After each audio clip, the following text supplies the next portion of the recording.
Let's rock, baby.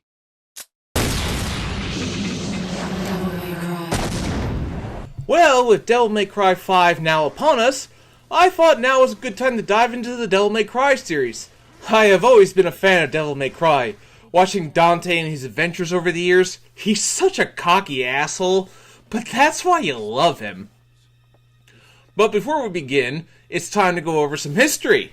I feel the need to mention before I go into the story that Devil May Cry actually started off as a Resident Evil game for the PlayStation 2, with Hideki Kamiya as the director, who, by the way, do not say anything to on Twitter because he will block you for even the slightest offense.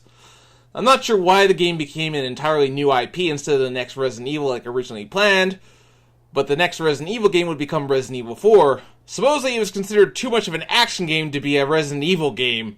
Ha! I love irony. Just for clarification, I'm playing this off the HD collection for the PS4, which I guess did a decent job of upscaling the original trilogy to high definition. I'm not one to make comparisons as to what it's like to play the original PS2 versions, but they're there if you want to try out the original versions. I just chose the HD remaster for convenience. I like to be as authentic as possible, but that leads to problems considering how much trouble I was having recording Majora's Mask off the original N64. Which I did solve by the time of this recording. Anyway, I'm getting off topic.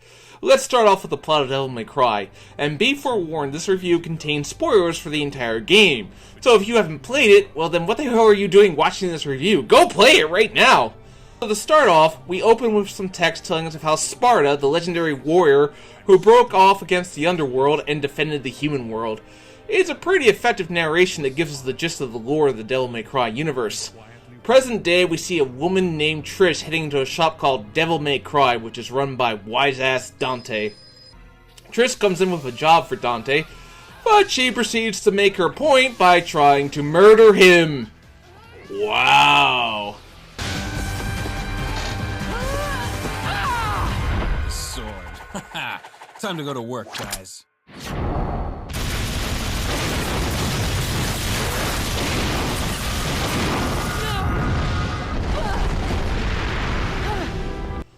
Alright, I instantly like this guy!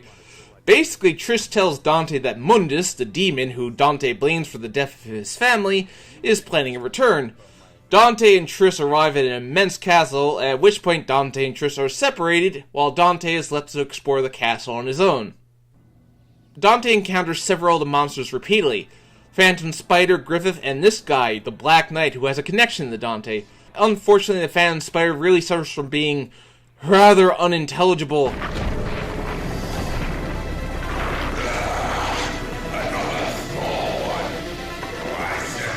I really shouldn't have turned off the subtitles, yet Dante is able to understand him perfectly well.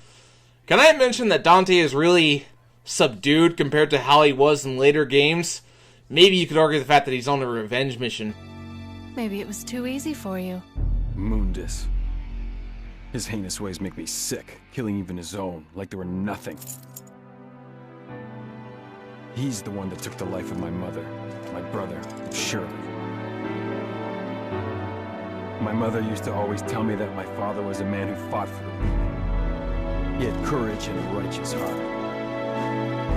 In the name of my father, I will kill Mundus. That being said, let's talk about the graphics and presentation. The HD transfer has definitely updated the visuals, which is appreciated. Unfortunately, the voice acting is not very good, which I will show later. Like I said before, I can't understand the monsters. Dante's voice is alright at times, but other times he really breaks it. You know the scene.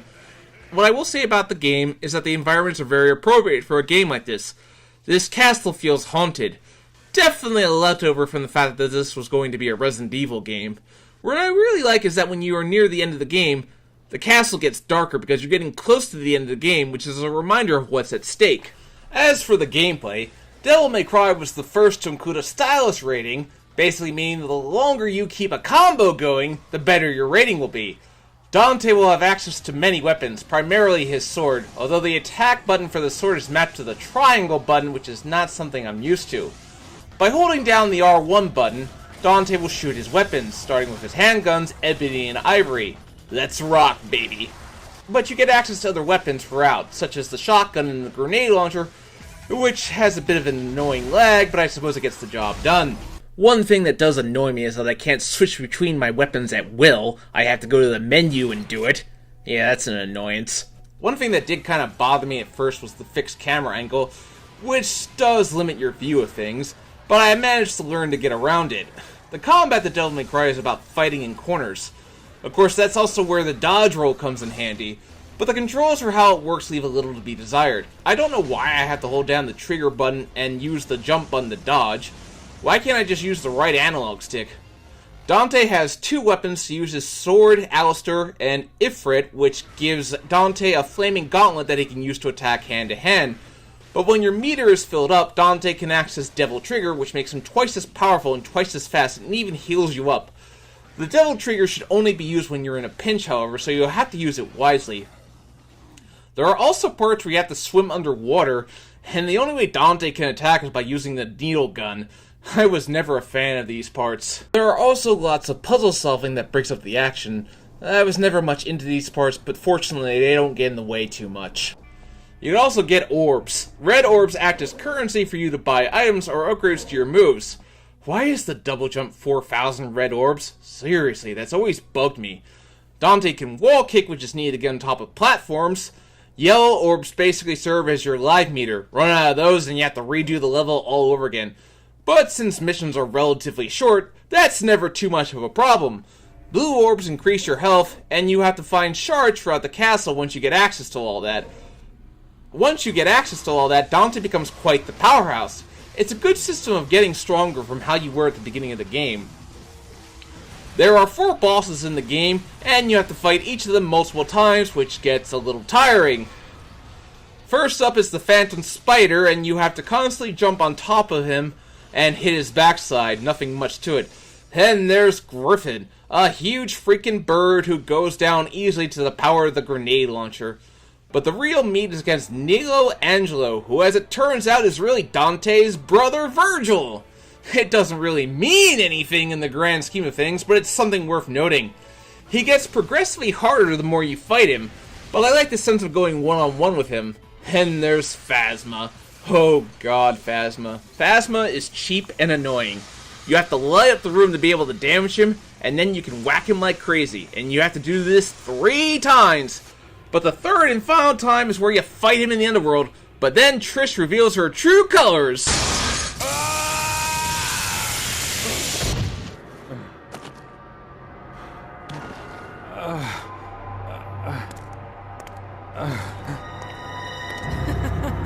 You fool! You're so easy. Trish, you? Ouch. Well, whatever the case, Dante defeats Phasma one last time, and decides to save Trish anyway. But why? Dante! Dante, why did you save my life?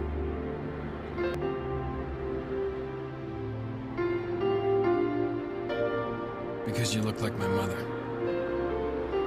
Yeah, I guess that's a good reason. Now get out of Mundus probably did that on purpose, didn't he? Still, he is wise enough to not allow her to help him back.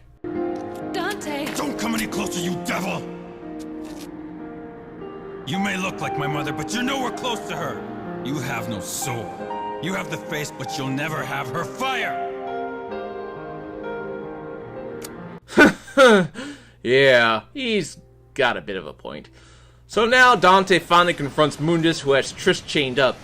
Trish sacrifices herself to save Dante, and it's time for the final showdown between Dante and Mundus. Dante decides to transform into...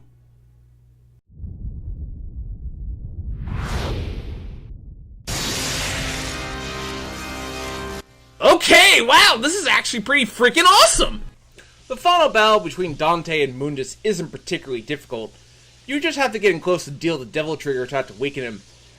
You know, I hate to say it, but I'm getting flashbacks to Shadow the Hedgehog's final boss. Now, this game predates that by about 4 years, but oh god. Ooh, I never want to be reminded of that game. But then we have the final showdown where Dante returns to normal. Dante is back to normal, but the Devil Trigger will make his Sparta sword much longer. I actually cut it pretty close to the wire in this fight.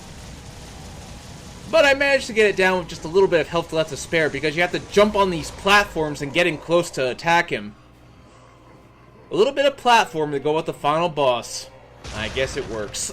Finally, that leaves the dead Trish, who Dante apologizes to. I should have been the one to fill your dark soul with light!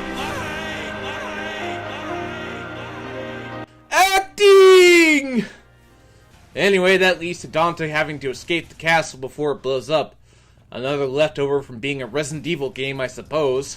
Of course, Mundus isn't quite dead and tries to stop Dante from escaping. But Trish appears! Suddenly alive! I don't know, maybe Dante's tears healed her.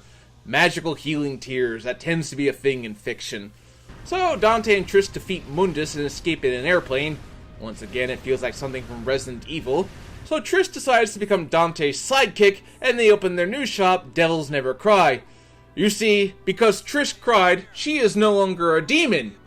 Okay then. So that's Devil May Cry. It's a little dated, I suppose, but you can't deny the sheer groundwork that this game set for action games to come, and continues to this day. Devil May Cry 1, for all its rough patches and beginnings, is overall a pretty damn fine game. If you haven't played it, give it a shot. It's worth it. The game was a massive success, but unfortunately Capcom would take some missteps in what happened next with Devil May Cry 2. Oh god, I'm not looking forward to doing that one again. But this was a good beginning. The Devil May Cry universe was off to a great start. The story was serviceable, I suppose. There really wasn't a whole lot to say about it. But it did a good enough job of establishing the characters and their relationships. So yeah, I am definitely looking forward to seeing what happens with the continuing adventures of Dante and Trish. This one has the password. Sounds heavy. Okay, let's get it over with in 10 minutes. Can't let a single one of those suckers live. 5 minutes. More than enough.